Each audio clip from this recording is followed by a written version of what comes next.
I'm a firm believer everybody has a story. And if you give people enough time to tell you their story, it is amazing what you'll figure out and what you'll hear. Welcome to the Cultivating Leaders Podcast, where we get inside the minds of leaders to harvest great ideas and lessons that help you grow as a difference maker in food and agriculture. I'm your host and curiosity captain, Nicole Ersig. Real leadership happens when innovation, impact, and commercial excellence collide. Today's guest is Jarrod Gillig. He is the Senior Vice President and Managing Director of Beef at Cargill Food North America, leading one of the most complex, high-impact businesses in food production. His work spans producers, retailers, and consumers, and the decisions his team makes ripple across economies, communities, and of course, the dinner table. Jarrod, welcome to the pod. What did I miss from your bio? Yeah, you bet. Well, first off, excited to be here, and I'm an active listener of your podcast, so it's pretty cool to sit on this side of the table.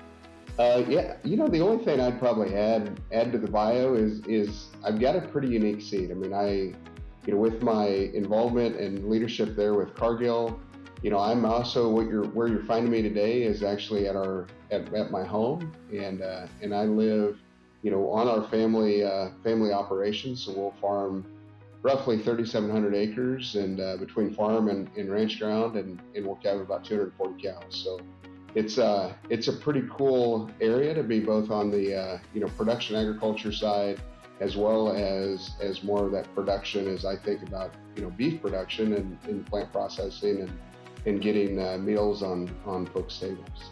Pretty cool. Absolutely. That is a really cool seat and perspective, because sometimes the ranch and the packer can feel disconnected, but the fact that you get to see both sides of it every single day is fascinating, I'm sure. Yeah, it's pretty fun and leads to some pretty interesting conversations as you can get. Oh, I can imagine. So for folks who may be unfamiliar, or I'm sure everyone has heard of Cargill, but can you give some perspective to what Cargill is and what your job actually looks like kind of day to day? Yeah, you bet. Yeah, so Cargill is a family-owned organization. So we would have started in 1865.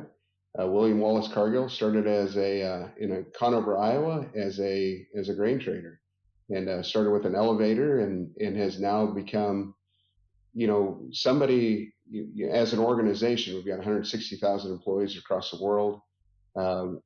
We operate in the protein business. We operate in food, so we've got our crushing facilities as well, kind of our ag and trading group that would make biodiesel. We do chicken production around the world. We've got a joint venture in the United States on chicken.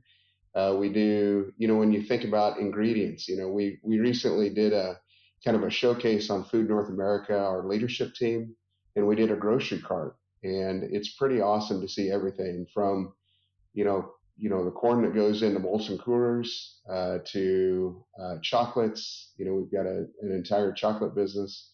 We've got even the starches that go on barbecue briquettes. I mean, there's all kinds of things in between that go in there. We're really proud of the products we make, and candidly, not what you see in the grocery store, but a lot of times we're in those ingredients. So, even the eggs, we make 100% of the eggs across all of the U.S. for McDonald's, and so there's some pretty cool facts, and it's a great pride to be a part of, putting this many meals on folks' tables. Yeah, absolutely. So you have spent most of your career with Cargill, right? I have actually. So I've been with Cargill. This is my 27th year Wow, with Cargill. congratulations. That's So awesome. thank you. Yeah, it's an outstanding experience. I actually started in sales, and I was hired for sales I went to Oklahoma State, and then and got hired into sales, and we went to a sales training program, and I was in Schuyler, Nebraska, and I fell in love with the operations. I truly am just, and continue to be. I mean, I've been part of this business for 27 years, and I go into a harvest facility and just continue to be enamored with the process. It just is so fascinating, the transition from muscle to meat, and just using all aspects of that carcass, and just the harmony it takes for a team. I kind of liken it to a parade that never stops. You've got animals walking in, and we got boxes going out, and it's just pretty cool. So anyway, I had the opportunity to stay in operations, so I never went into sales. So most of my career has been through the operations team, and have had the opportunity, to kind of grow up in the beef business and go through multiple different roles, and you know was able to manage multiple sites. Spent some time in Canada, led the McDonald's business on the beef side for Cargill up in Canada for a while, and then came back down to the States and got to go back to Schuyler at one point in time and actually become the general manager there. And that was a lot of fun. There was a lot of folks that helped my career and step into that. So I've been blessed by a lot of different things. And then with my current role, basically responsible for the procurement team all the way through our customers, and just sitting in that seat and being able to do that, candidly, it's a dream. I mean, this is a dream job I had, and I'm pretty excited to be sitting here. That's awesome. So did you think you would ever be where you're at today? I didn't. I actually grew up in Missouri, so I grew up in Odessa, Missouri, and we would have run somewhere around 30 to 35 cows in registered Angus operation, and I was highly involved in 4-H and was the chairman of the Junior Angus board. And at the time, I would have told you that I was going to go work for a breeder, or I was going to go spend time, maybe working on a feed yard. I mean, and there's kind of all kinds of things, but really thinking about it, I wanted to be on the live side of what we were doing, and hadn't really spent a lot of time with Cargill, and then obviously went through some interviews there at Oklahoma State, and was really intrigued by Cargill and some of the stuff they were offering. And I'm really blessed to have been given that opportunity to join the team and get into this. But by no means did I think this was the path I was on. When you look back at the career you've had thus far, do you have any pivotal moments or people that you can look back on and be like, this is what directed me down this path? Yeah, I would say several. I mean, the first one that comes to mind is the general manager. When I went to Schuyler there in 1998, Vaughn Bloom would have been the general manager for us, and he had a leadership team. Don Porter. There were several folks that were super integral in like, you start seeing these individuals and you think about, man, that leadership style, like, you just gravitated to it. They were so humble. They were just, they cared. They'd ask, great questions. And so I really aspired to be like Vaughn, candidly. And as I grew in my career, he became somebody that I would spend a lot of time talking with, and he would kind of help guide me, particularly as I became a general manager. So I was one of the youngest general managers, promoted with Cargill when I was in Fresno, Texas. And Vaughn spent quite a bit of time, just checking in on me, seeing how things were going, and I always just truly appreciated that. But I've been blessed by some great folks.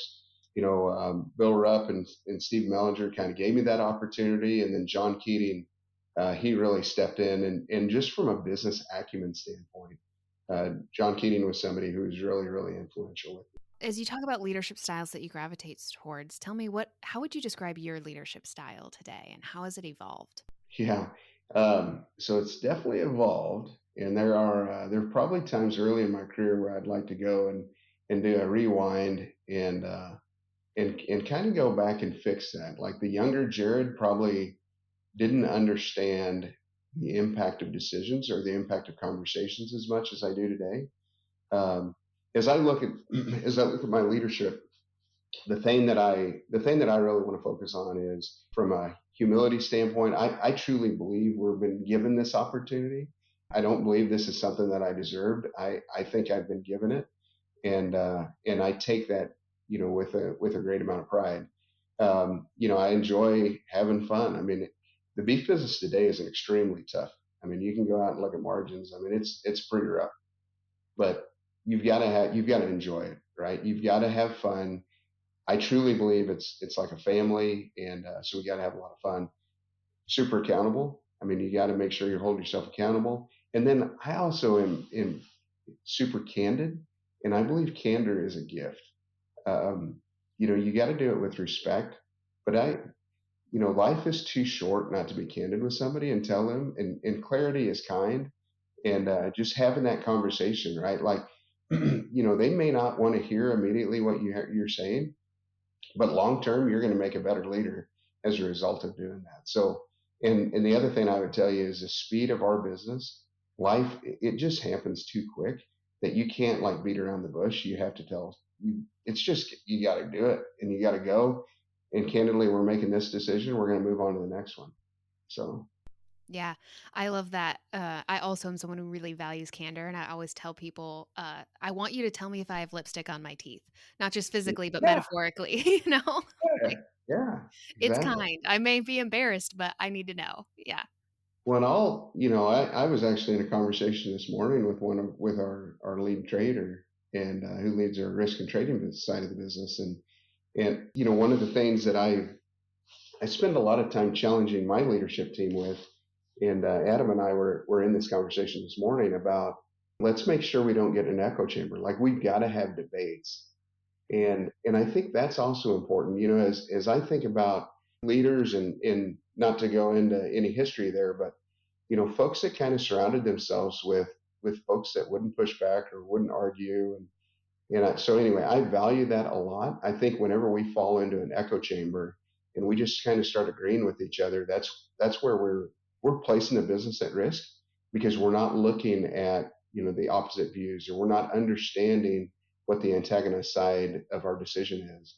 And so anyway, I value that, and I think that candor in building that culture to where folks can actually feel vulnerable and actually step out there and say, "Hey, wait a minute, I disagree. This is what I think," and then we enter into debate. And candidly, I truly do enjoy that. I mean, that's a fun part of the job. Yeah, I would agree. I always enjoy mentally sparring with people, and it's not an emotional thing by any chance, but when you get a bunch of smart people who think differently in a Oh room, yeah. it can be really fun, honestly.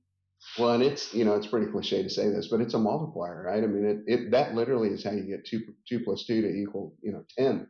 It doesn't even you go way past four because you're thinking of things differently, and it allows you to kind of get out of yourself, and then what that will drive in others is pretty high performance. Yeah, absolutely.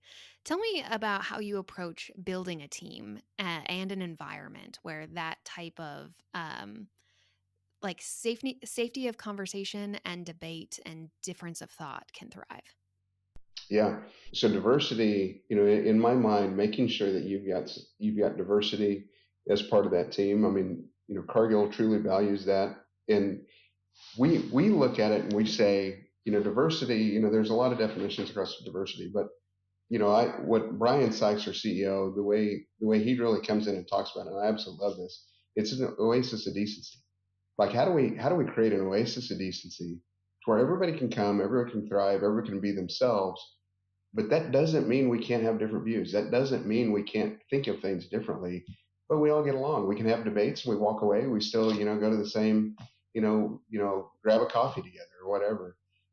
So when you're thinking about building a team, like making sure that you're bringing together different thoughts and different perspectives. We've got consumers all across the board, and we want to serve them all. So how does our leadership team help kind of represent that consumer base so that we can understand, the folks that we're serving? So that would be an aspect of it. Obviously, I want, as I look at folks, you want a high performer. I mean, everybody wants a high performer, and I probably spend more time, on folks, that from a performance standpoint or their knowledge of the business. Like I can train folks along as long as they have a willingness to learn, a thirst, a hunger, and there's some great examples with that too. So not necessarily always looking for an expert, but definitely looking with somebody who is confident and can dig in and is willing and has shown that they will actually like say, you know what, I was wrong. I need to go do this different. And if you don't have somebody that's kind of got that degree of humility, they're probably not going to thrive very well with me. I mean, because there's going to be times where we're going to get in debates pretty good, and I'm going to say I'm wrong, but likewise, in order to build the team that we need to be able to tell each other that, what, we screwed up, and this is what we're going to do different. And what action are you going to do? I spend a lot less time spending time with the mistakes or the first several mistakes even. it's more of when it becomes a habit or we continue to lean into that and we're not learning from it, at that point in time, we're letting the team down. So, there's a degree of accountability there. Yeah, absolutely. It sounds like, Jarrod, you're someone who also moves fast. How do you, what we're talking about takes time, right? To have debate and think about things and make decisions and also learn from them at the same time. How do you balance the need for some of those conversations and the piece of reflection to learn from either good or poor business decisions, and maintain that fast pace of, okay, decide, move forward, execute? Nicole, you're really, really good at this game. That is a weakness of mine, right? Like there's times where I don't allow myself enough time to do that, or um, there's times where I'm probably rushing the team, or I feel like I am, and candidly, the team will actually say, "Hey, wait a minute, we need to spend a little bit more time here. Like we know where you're at, but the rest of us aren't there with you. So let's pause here for a quick second. Let's have a conversation." And so my ops lead's name's Leon Fletcher, and Leon probably does that the best for me, where he'll literally like, kind of check you and say, "Yeah, yeah, I get it. Let's pause here for a quick second. Let's make sure we're having this conversation. We didn't debate this quite enough." So having that relationship with folks, and the other thing is there is times where it's a really heavy subject, and you'll devote more time to that. You spend more time, or I feel like you can kind of you know we are truly a people business, and so being around folks and helping lead folks, I can read into things when things aren't quite going the way I would anticipate them, or I have them in my head. At that point in time, I'll actually step back and say, "Hey, let's do a one-on-one conversation. So let's pull out of this meeting, and that person or a couple folks will just have a one-on-one conversation and say, "Hey, I I feel like it's not quite landing, or I'm not understanding your perspective. Can you walk me through that a little bit?" And just taking the time to invest in that. And I do a lot of one-on-one type stuff. It's because I think in group meetings, if they're not set up correctly, you're going to lose that. I mean, you just lose those conversations where people will actually give you a nugget of information that was probably pretty critical, but for one reason or another, it didn't come out. And so spending a little bit of time, whether that's, hey, we'll go grab lunch together, or go grab coffee, or I do a lot of management by wandering around, so I'll just go drop by their office, or hey, let's have a quick conversation. Since COVID, candidly, that's one thing that has become tougher, because it feels like everybody schedules meetings now, and it's a struggle for me. I don't truly appreciate that all the time, because I do actually kind of like wandering in and just creating a natural conversation with folks. But yeah, that's one of the things that came out of COVID that's probably not the highest on my list of appreciation. So, Makes as sense. of many, unfortunately. Yes, that was a real tough time to be in the packing business. Well, it was. Yeah, and at the time I was leading operations. So we had so there's 26,000 employees across North America, and that I was directly responsible for with our leadership teams. And we would have daily calls, and then across the organization I'd probably get 200 some folks on a weekly call, just giving them updates. And yeah, there was a lot going on. I can give you a play-by-play from my first COVID case that affected our plants, all the way through. I mean, it was a pretty intense time period. But I shared with folks, running out of toilet paper was one thing. If you didn't have meat on the shelf, or you didn't have food on the shelf, so what we did take what we did with a lot of pride, but it was not without the fact that we had to keep a really, really keen eye on our employees and what was happening. So yeah, it was a pretty interesting time, but also that's a time where you look and you get super proud of what folks do, and just the imagination and just the innovative nature of folks. We had our maintenance team in Pennsylvania that actually we were coming out. Hey, we had to get temperatures. This would be around March 15th or something, 16th. We had to start getting temperatures of everybody, and we sure didn't want to like put people in a line and put a thermometer in their mouth and then say they go left and this one goes right and the next person gets the same thermometer, that'd be a horrible idea. So they came up, we do a lot of stuff with infrared with maintenance. And so we actually created a infrared. So folks would walk through a tent, and there was an infrared camera. And if you had an elevated temperature, you went to go see the nurse.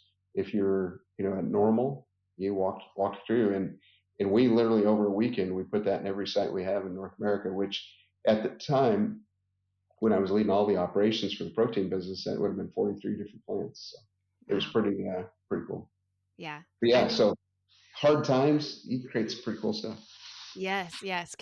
Crisis can drive innovation for sure. It can. Yeah. Yes.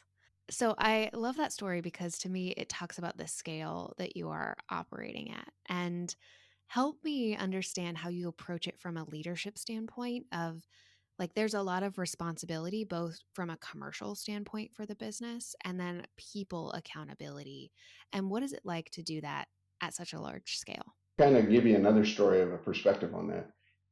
The decisions we make whenever we're making a decision at a plant, and for anything, whether that be, obviously with constrained beef margins that or the challenging beef margins I'm in right now, we're reducing hours, but when we pull hours, the decision we're making for that facility is not those 2,200 employees that may be in Dodge City, Kansas. It's actually the 10,600 employees or 600 people I affect, because that's what our dependent roles.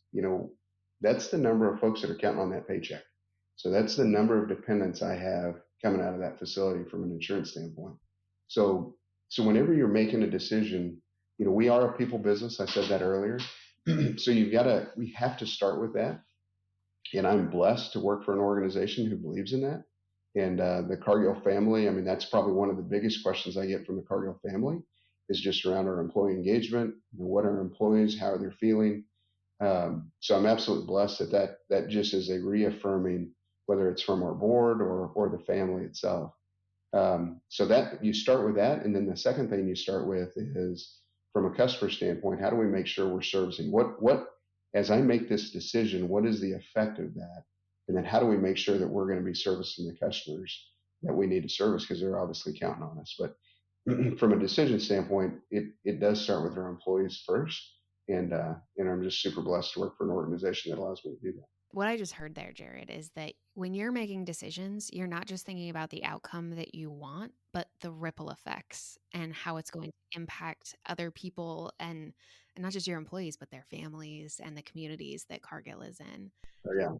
How did you gain that perspective? Because I don't think that is something that we all just innately have, right? Especially when you are leadership driven, I got to get the things done. I've got to make these results happen, but thinking about things more holistically. How did you grow to get that type of perspective and thought process? Yeah. So I would tell you first, it's the leaders we've had in Cargill. It's the leaders I've been around. That's how they've led. And then personally, what that walk for me looked like is getting to know our team. And I'm a firm believer everybody has a story. And if you give people enough time to tell you their story, it is amazing what you'll figure out and what you'll hear. And one of the first stories, that came early in my career. When I was in Schuyler as a trainee, I was sent to the hot boxes so that's where we chill all the carcasses. So we'll have like 10,000 head on inventory, and I had to clean rails. So we had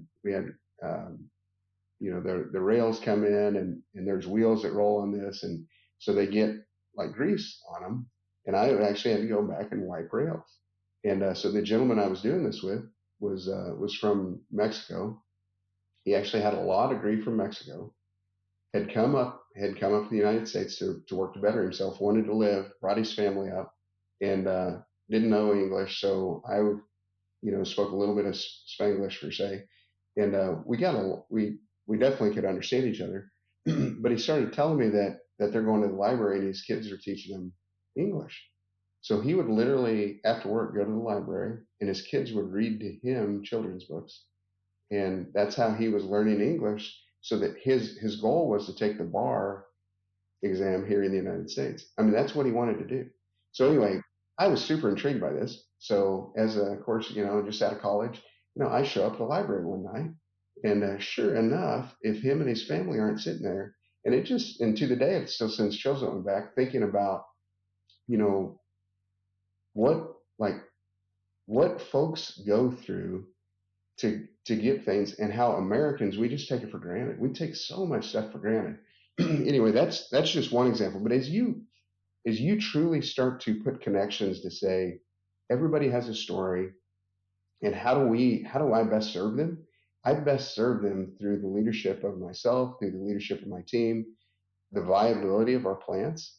I mean, if our plants aren't viable and we have to make a decision on them, which unfortunately I have had to do in my past, then candidly I'm letting them down, right? And I take that really personally. So how do we make sure that we've got those decisions? Because when we're making those, we need to be telling them about it. We need to be talking to them about it, and we need to make sure that folks understand that, because the longevity of their job, the longevity of the community, there's so much that goes to that. I mean, when you're talking 2,000 people in one of these plants, that it makes a significant portion of these communities.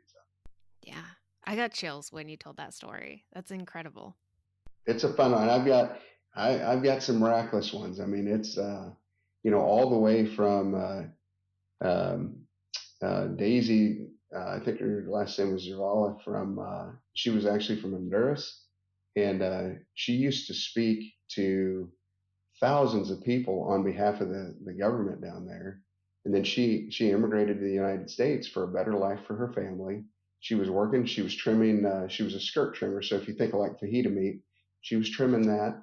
And you would never know she had this history of being a public speaker. And so anyway, one day I started chatting with her about it, and sure enough, she starts. She did not speak English really well at all. Actually, at the time, I don't think she spoke English at all. And anyway, so we started using her for like employee events. And she would, I mean, just absolutely awesome, right? I mean, she was super motivating, super. Anyway, if we tap into the talents of folks who we got around us, it's pretty cool stuff you can do. And it sounds to me like being curious is probably a key to your leadership success, because if you didn't have those just curious questions with people that are, it sounds like at all levels of the organization, it to me sounds like, Jarrod, you use those little nuggets of information in those people's story to drive decisions at such a high level. Yeah, I would agree to that.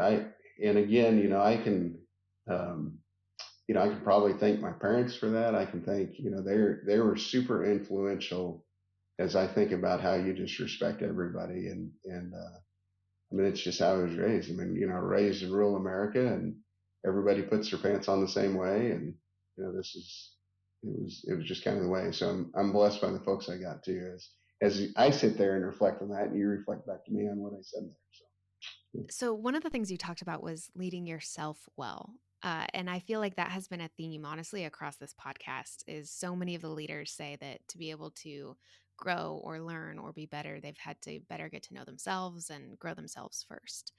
What does that look like for you? If you ask my team, it looks trying.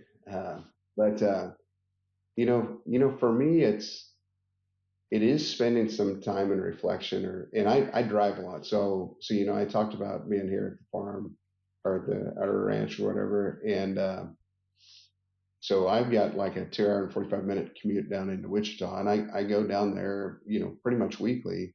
So I've got a good drive. I don't do it every day. Obviously, I stay down there when I go, but so I get a lot of thinking time. I do podcasts, but a lot of times I'll just put the radio on low, and I'll think and write notes on the side, and so I can spend quite a bit of time on that, and a lot of that is actually replaying what has occurred, or as I made a decision, or I got in a conversation, or maybe doing this podcast. I mean, I'll actually like go back and say, okay, what do I wish I would have done different there? And how can I show up better next time I get this opportunity to do something like this? The other thing I'll do is I actually met with the Attorney General in Nebraska yesterday, and had one of my colleagues from our government relations team with me, Katie Smith, and it's one of the things I'll drop Katie a note and just say, hey, how'd everything go? any suggestions you got, anything you saw, just trying to figure out how do I continue to get feedback and improve whenever you're in those times. And even, we do a town hall. I mean, I'll sit there and there's some folks out in the crowd that I'll, whether they're direct reports of mine or folks, deeper in the organization, and I'll just candidly ask, hey, any thoughts or suggestions, how did that resonate, or what we could do different? And, feedback truly is a gift. And again, that's a little cliche, but feedback without any direction or feedback without any intention to do something different is actually just kind of words spoken. So how do you take that and actually do something with it? And I that hopefully I live by that. Again, I think my team would be a little bit hard to say. I don't know if I do the greatest job of that all the time. So my humility coming through there, but none of us are perfect. None of us are perfect. That's true. Yeah. As you look to create value, both for the people and the what you're doing at Cargill, especially as we look across the supply chain, and I think you have such an interesting perspective on this, being both a beef producer and working as a packer. What does that look like to really create lift across a supply chain and value for customers and those who are feeding into Cargill? And how do you balance that, right? Because even if we look at the beef world today, margins, no one is ever winning all at the same time in agriculture, is what I will say. And so how do you balance, who do you prioritize at the right time? Yeah. I think that's a great question. So I actually did a podcast several years ago in Cargill. I'll start with the back of your question, then we'll kind of move to the front.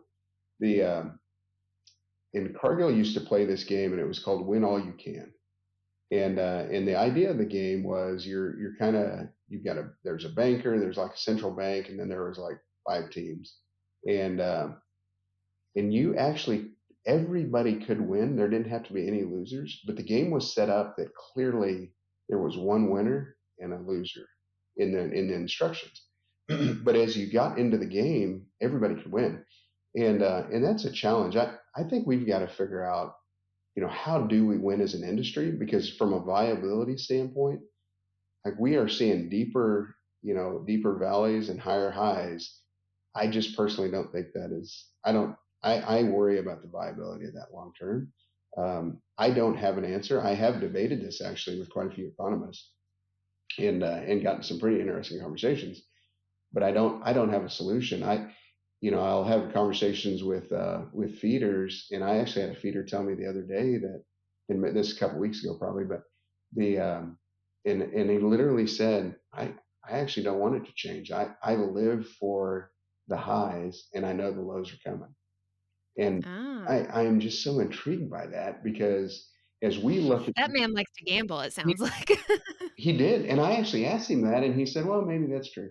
But as you think about getting the next generation involved in agriculture, I think we've got to figure out, how do we create a more sustainable. But one of the things that you've always got to remember is the only new dollars in the beef industry actually come from a consumer. Amen. Mm-hmm.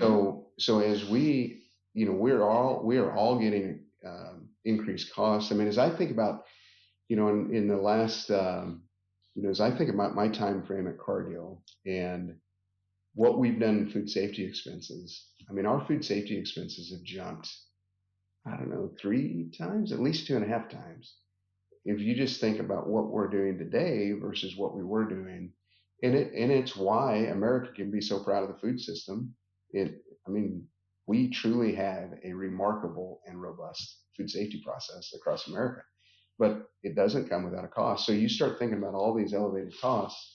So the producers are seeing it, we're seeing it. Really, those only new dollars come in. So anyway, so kind of back that up, and how do you start weighing this out? So I think you've got to stay relevant. As we look at an organization, we look at ourselves, like staying still is not really an option. So we've got to figure out how to stay relevant. And relevancy, depending on what sector you're talking about, kind of goes all over the board, right? Like relevancy today with one of our retail customers or food service customers is, what kind of value can bring me, right? My menu prices are seeing this, or my store shelves, these are the prices. Consumers are pushing back. How do you show, or what can we do to drive more efficiency through the system? cattle cattle prices are at the highest. I mean, they understand that doesn't flow. So then they start saying, you as a processor, how are you going to do this more efficiently?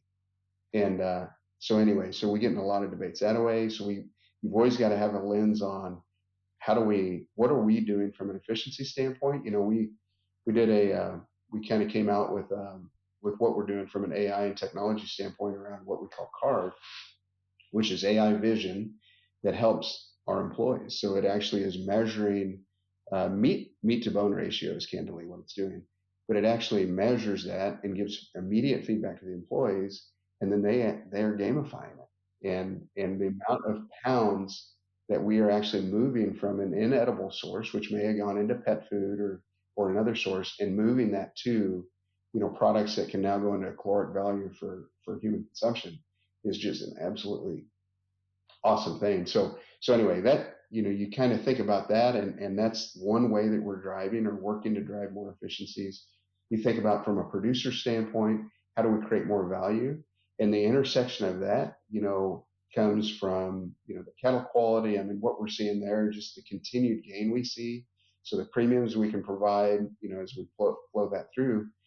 But the other thing that is pretty unique is around the sustainability conversation, because you've got customers that have made ESG target goals, and how do we now flow those dollars back to the producers? Because candidly, that cow-calf producer or the feed yard is where those dollars need to get to, because they're making the greatest impact. So being able to recognize them for their efforts, but again, it only comes from a consumer or so so our customers have to make those decisions, because Cargill doesn't miraculously. I mean, we don't. We are a penny margin business. I mean, as you look across a 10-year cycle, it is a very low margin business. But because we do, 5.5 million head of cattle, I mean, we can, that adds up pretty quick. Uh, so as you think about it, though, that customer and how do we get more of those dollars back? So those are kind of two examples of things we're playing with and ideas. And we got some pretty cool things going on with cow-calf pilots, specifically around sustainability, that I look forward to talking about hopefully in the next 6 to 8 months. So pretty cool stuff. That's awesome. I could just nerd out with you on all things beef, Jarrod. So as you're talking about technology and innovation and efficiency, I am curious, Jarrod, from your perspective, where you think the beef industry is going to go and what kind of people leadership we are going to need in order to execute this technology efficiently. So from a technology standpoint, I think particularly as you think of like harvest facilities and that physical production, that aspect of production agriculture, in the packing industry, I think technology is going to be pretty awesome. We've already got like automated saws. So you just think about what we're doing from a safety standpoint. We've totally transitioned, not all risk, but a significant portion of risk from these jobs. And then, we're upscaling upscaling the employees' responsibilities, right? I mean, we're moving more from, we still obviously have meat cutters, but you're moving from a lot of the meat cutters into more, hey, they're running these AI solutions and they're running robotics and they're doing. So I think that technical side, we're going to continue to do that. And today we grow that candidly. We have hired some of that, but a lot of that is actually internally grown. Again, find out what folks are interested in. Folks that are building computers at home, how do I get them a knife out of their hand and put them, doing other stuff? And then now they love their job because what they do in their free time, they're able to do at work. And that's a huge winning solution for us. So you've got that. I think like robotics and automation, trimming, I wish I could say, we've got some really cool thing coming and we're going to be able to trim meat with a robot. I don't know. I think maybe in time, the maturity of that will get there, but we're going to continue to be a pretty labor intense organization. So as I think about leaders, it's really folks that are willing to have conversations. I challenge whenever we get associates that come in and college associates we've hired, we pull them together and I joke with them and I'm like, the thing, I need you to be able to communicate on this, but I don't want this to be your communication style. Like I can't text employees on the table. and tell them they need to trim better or tell them they need to do something. If I could, everybody would do it. That doesn't work. Like, I need you to have interpersonal conversations. And from society, we're losing that. So really figuring out how do we lean into that and spend a lot of time training on that. And then the other thing I would say is just, as we think kind of forward and what's coming at us, that skill level I think is huge, but we're going to have to get out of our own minds on reuse water, on, the ability to use the finite resources we have and to use them better. I think the other thing that absolutely terrifies me in this is the size of cattle. I mean, you think the cost of gains in a feed yard today is about $1. We're paying $2.40. Was kind of the last market, and so we're giving them $1.40 for every pound they put on an animal, and they are getting large. So whenever you think about a ribeye, and you go to a food service restaurant, and you buy a ribeye, you want something that's an inch thick, and you want something that you can cook. You don't want a pancake steak, right? So, NCBA has been doing some great work on trying to figure out how to better utilize muscle cuts. But I think some of that we're going to have to figure out how to change. Whether that you pull the spinalis off of that, and now you got like the heart of a ribeye. I don't know what that creativity looks like. But in order to maintain that consumer demand, we're going to have to figure out how to fix that, because nobody wants an 18-inch eye on a ribeye. But unfortunately, they're getting there, and that's because the market signals, and in tight cattle supplies, we can't send a different signal because we're just literally trying to fill a plant. So right now the feeders are kind of having their way with taking it higher. I did a cattle procurement, had a conversation yesterday or 2 days ago, and year on year we're 35 pounds heavier on carcass. And if you go back in history, we've gained 5 pounds a year for probably the last 15 to 20 years. And this year we gained 35. Remarkable. Yeah. And also terrifying. So to allow you kind of where my head goes on that is, I told you earlier that these plants have 10,000 head on inventory. So do the math on that real quick. 10,000 head, 35 pounds. I mean, I'm hanging additional semi loads from my roof. Right? Like literally pull semis into the plant and just take a jack and start jacking them up to the roof. And so there's so much things you got to think about safety wise as you're bringing them through these plants. That's just a lot of weight. So a lot of that type of stuff is, what I dream about or daydream about. Well, I think it's fascinating as we think about all the different, I'll just think about my own career journey of like what I thought I would be working on in agriculture, and some of the things I have actually gotten to do, or some of the problems that we have to solve are things I never anticipated would be problems to solve or challenges to overcome, or even the ripple effects from what you're talking additional pounds on an animal and what that means from an operation standpoint in a plant, and how big of an impact that can have on an overall business or supply chain. Well, and even number of boxes. I mean, you start thinking about the weight on boxes. We've got a lot of customers that limit the amount of weight they'll take in a box. So if I used to put 4 pieces in a box, and I put 3 pieces in a box, we do 44,000 boxes a day in Schuyler, Nebraska. So now all of a sudden I'm going up to about 46 to 47,000 boxes a day. Can my system handle that? I mean, there's just, it's a parade that never stops, and you just got to figure out where everything goes. Yeah. Yeah.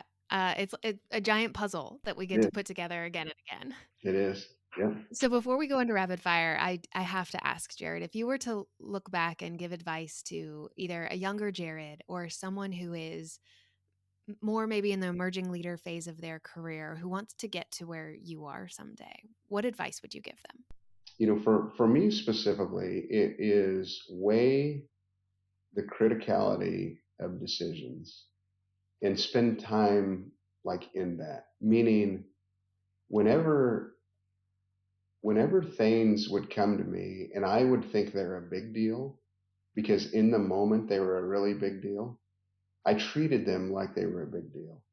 And as I reflect back now, I mean, there are decisions that I made, and if I was really, really stepping back and saying, hey, is somebody going to get injured as a result of this? Is there a food safety risk? Is there, what truly are the risks? And whenever you strip that back away, you can actually spend better time and debate things and have better decisions if you would actually allocate the time correctly. And, younger in my career, I mean, everything was critical, everything was important. And not that it's not, I act with a lot of urgency that obviously came across, but, so it's not acting with urgency, but it's actually just saying, what is the critical and what do I get hyper or, what do I get excited about that we've got to really solve? And then how do I step back from that and say, you know what, the team's going to figure this out, and I don't need to be a part of this. Like it's okay. And there's, particularly younger, I jumped into things that I should have never probably jumped into because I thought they were such a big deal. But candidly, in the grand scheme of life, I mean, we're still healthy. We're still, it's not probably as critical as I thought it was. I appreciate that advice. I can also say I have been there myself. Oh, yeah. Yeah, we all have. I mean, it's human nature. It truly is. But it's, I lost my sister a couple years ago to, she had been fighting pancreatitis for years, and going through stuff like that, I talked about, I kind of referenced, I didn't really talk about it, but I was a general manager when Cargill made the decision to shut Plainview down, and going through things like that, it makes you think really, really quickly what's critical and what's important, and anyway, so yeah, it's created a great perspective for me. I hope it's created me to be a better leader, and it's somebody that that I can sit there and listen to, and obviously create empathy with others. And I think that's obviously important. Is all too often when we listen to people, we want to come with a solution, and there's most times people don't necessarily need to be fixed; they just need to be listened to. What advice would you give to someone, a leader right now, who's in the trenches of those tough life things, both in you got to make hard decisions at work or even at home? Yep. Find joy in something. So, whenever I was a plant manager, I mean, there's 10, 12 different departments in that plant, right? Like it literally is a small city, and there could be 8 problems going on across that plant. And invariably through the day, I would go find the success story somewhere, because otherwise you can really get yourself mired down in everything that's going wrong and not spend enough time on what's going right. And if you do that long enough, you literally, like, your world will come in on you. And because you got to have a way to say, yeah, this is like, we're on the right path. This is going to be all right. And so it's figuring out what brings you joy, figuring out, find the success. Benjamin Franklin, I'll probably get this a little bit wrong, but in his autobiography, he actually talked about spending time. He wanted to better himself. So he would spend time and he wrote down everything he did wrong that day and everything that didn't go right. Well, and his thought process was, I'll focus on that and then tomorrow I'll do a better job. Well, he actually got to the point where he was just depressed because he was focusing on everything that was going wrong and not focusing on things that were going right. So he actually recognized that, flipped that around, and then started writing down success stories. Hey, this is what was great today, right? And I forget, you'll have to read the book to tell you, but I mean, it was days before he wrote the first thing that was good, because his mind had been trained so much on finding that. But then he started writing that, and then day by day, that list grew. And he literally said, the trick to this, the trick to getting through humanity or getting through life, is literally focusing on what's well and understanding how I can do that better. And then that allows me not to do as many bad things or the things that I'm doing wrong, because I'm so focused on what's going better. So anyway, that's kind of paraphrased, but I always kind of use that logic a little bit of, man, find the good stuff, because the world will come in on you. And there's days that I have like that, and then I've got to step back and say, okay, so let's think about it. I mean, it's one of the largest beef businesses in America. We get to feed I'm feeding 90 million meals, 90 million meals a day across the protein business. I mean, there's a lot happening. I mean, there's a lot to be proud of. And the other thing that I kind of keep in my mind is a tough day. because whenever I'm having a tough day, I've kind of got a gauge of what a tough day was. And I actually, in my home office here, I've got it's a genuine Texas beef poster, and it was signed by all of the leadership team from Plainview, Texas on the last day. And whenever I think of a bad day, that's my reflection of a bad day. That's incredible. Yeah, that puts it into perspective. Yeah. Yeah. Bad days don't happen very often for me whenever I reflect back on that bad day. Uh-huh. Yeah. Oh, what a strong reminder, and visual reminder. Wow. Well, Jarrod, we are going to move into something a little bit more lighthearted, the All rapid right. fire section. So, Savannah will tell you I'm bad at this section, but it's because I always like to ask follow-up questions. But as best as we can, short answers only. What is one ag innovation that truly excites you right now? I talked about it in the interview, but Carve, I mean, what we're doing with AI is pretty awesome. What's an innovation or buzzword that you think the industry is getting wrong right now? Fascinating. Sustainability. I think we're so focused on carbon and we're so focused on greenhouse gas emissions, and that is a part of sustainability. But I talked about it in the interview or in our conversation a little bit. Producer viability is sustainability. And I am truly worried about the next generation of agriculture coming into this, and how do we make it viable to where their kids and their kids want to come back. My kids, we're again blessed. I'm married into the family here in Kansas with Jamie, my wife, and then she's got two sisters. My father-in-law is still super active. Jamie's younger sister and her husband actually run the farm on a day-to-day basis. We're blessed to be a part of it.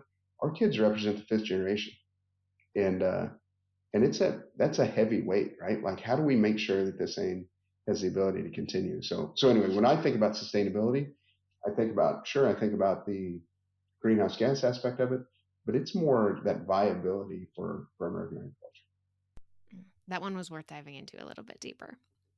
What is one thing most people misunderstand about meatpacking and how it actually works? That's a lot of fun. So they misunderstand, the skill set of our employees. A lot of times, folks will back and say, oh, they're meat packers, and the pride and the skill set that takes is huge. The other thing is just, this scale in having a tough time wrapping their head around the scale. But we literally, I mean, it's, we're putting meals on people's plates. I mean, that's what we do every day.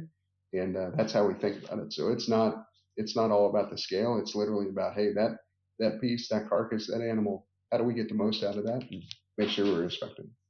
What is a book, podcast, or maybe even conversation that has influenced how you think about business strategy? That's pretty good. So probably there's a couple of them, particularly when I think of early in my career. I think it's called "It's Your Ship" by let's see, he was a Navy captain, Abraham Abrahas, I think. Anyway, Michael Abrahas, I think is what his name is. Anyway, the thought process is like you are in charge of your own destiny there, right? Like you're in charge of things. So I think that one was really big for me, particularly when I was in the plants and challenging. Hey, this is what we do every day, but why do we do it that way? Let's figure out what we can do different. I mean, he did an awesome job with that book. And then this other one, and this is like a time of history, is a Zig Ziglar book, and Closing the Sale. And the reason why I say that, and remember, this is from an operations person who started in sales, never went into sales. Literally, all we do all day long is sell ideas. And Zig Ziglar goes through, I forget, it's like 70 different selling tactics. And literally all we do all day long as managers is we got to sell ideas. It was a great book for me. I love that. I always love adding books to my list.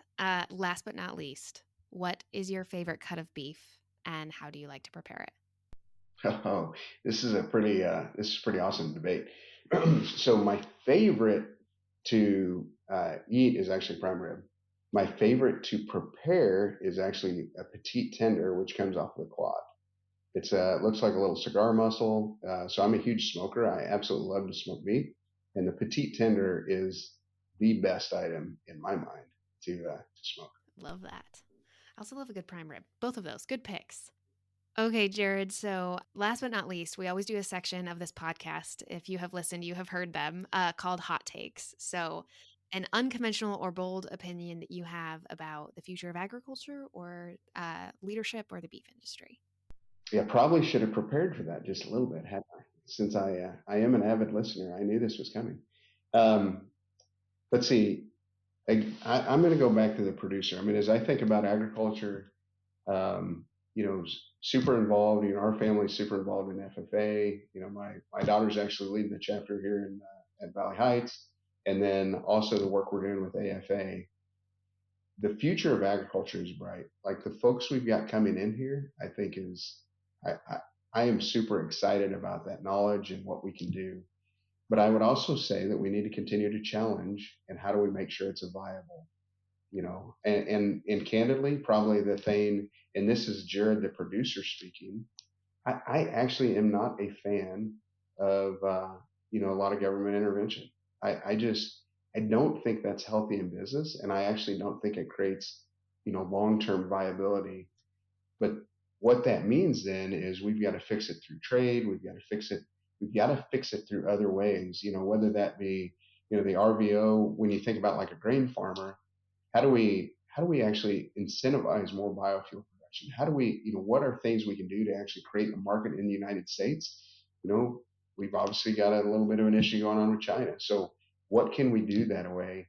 I think we've got to figure out how to create, in America in general is ingenuitive enough to actually be able to do that. So anyway, that would be the aspect. When I think about the beef, what excites me the most is what genetically we've done across time. If you think about, in the last cattle cycle, we've increased the quality grade of cattle by 10 points. And I just continue to see that going higher. And what that is doing, I believe, is it is creating a higher demand for our product. And I think it's given consumers confidence, because when they go into a retail shelf and they grab a steak and they go home and cook it, they can cook it great, because it started with a great product, right? And so anyway, that really, really excites me. And then we talked some about the innovations and what we got coming forward. But these next leaders, we've got some talent within Cargill that are just absolutely awesome rock stars. And the stuff they're going to come up with is things I probably only dreamed about. And that's what really excites me. Well, I appreciate everything you have shared with us, Jarrod. I could talk to you all day. But at AFA, we are all about building bridges. So where can our listeners learn more about what's happening at Cargill and connect with you? Sure. Yeah. So I've got a LinkedIn page, so you're welcome to reach out on LinkedIn. And then Cargill's got a website there that you can, I think it's even cargill.com. So pretty simple. And always, if you're interested in a career opportunity or I'm going to put that plug in there too, shamelessly. So, love to chat with folks. As you should. And whoever has listened has just heard what kind of leaders are at Cargill and how much you can learn from them. So absolutely, not shameless at all. Plug it. Jarrod, thank you so much. This has been a wonderful conversation, and I now have some new reading material, and I'm sure our listeners also learned a lot. So appreciate you being a guest on the Cultivating Leaders Podcast. Thanks for listening to the Cultivating Leaders Podcast, brought to you by Agriculture Future of America. If you've been here before, you know we value feedback as a gift. Please leave us a review and let us know how we're doing.